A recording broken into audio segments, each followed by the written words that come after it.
రెండాకుల గుర్తు కోసం జరుగుతున్న పోరులో ఎన్నికల సంఘం కొత్త ట్విస్ట్ ఇచ్చింది. రెండాకుల గుర్తును తమకే కేటాయించాలంటూ పన్నీర్ శశికళ వర్గాలు ఈసీని కోరినా ఎన్నికల సంఘం మాత్రం గుర్తు ఎవరికీ కేటాయించలేదు. దానిని తాత్కాలికంగా స్తంభింపజేసింది. దీంతో ఇతర గుర్తులతో ఆర్కే నగర్ ఉప ఎన్నికలో పోటీ చేయాలని రెండు వర్గాలకు సూచించింది ఎన్నికల సంఘం.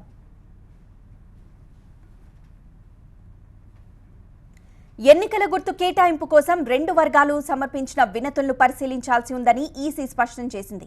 దీనికి సమయం పడుతుందని, అందుకే గుర్తును ఫ్రీజ్ చేసినట్లు చెప్పింది. దీంతో అటు పన్నీర్ బ్యాచ్కు ఇటు శశికళ వర్గానికి షాక్ తగిలినట్లయింది. నామినేషన్కు సిద్ధమవుతున్న రెండు వర్గాలు ఇప్పుడు కొత్త గుర్తును వెతుక్కునే పనిలో పడ్డాయి.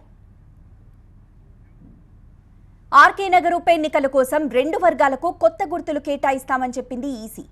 ఏ గుర్తులు కావాలో ఇవాళ ఉదయం 10 గంటల్లోపు తెలపాలని ఆదేశించింది. దీంతో రెండు వర్గాలు కొత్త సింబల్ను వెతుక్కునే పనిలో పడ్డాయి. ఇదే కాదు, అన్నాడీఎంకే పార్టీని సైతం ఎవ్వరి అకౌంట్లో వేయలేదు ఈసీ.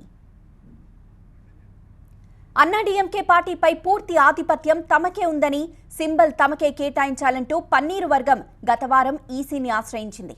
శశికళ జనరల్ సెక్రటరీ కాదంటూ ఫిర్యాదు చేసింది.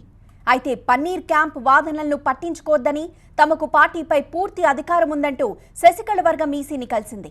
అయితే పార్టీ గుర్తుపై ఇరు వర్గాలను ఆధారాలు అడిగిన ఎన్నికల సంఘం సింబల్ ఫ్రీజ్ చేసినట్లు చెప్పింది. అయితే డాక్యుమెంట్లను పూర్తిగా పరిశీలించిన తర్వాత సింబల్ను కేటాయిస్తామంది. మరోవైపు సింబల్ తమకే దక్కుతుందంటున్నారు AIADMK deputy general secretary Dinakaran. ఎన్నికల్లో విజయం తమదేనంటున్నారు. పన్నీరు కుట్రలు సాగబోవన్నారు.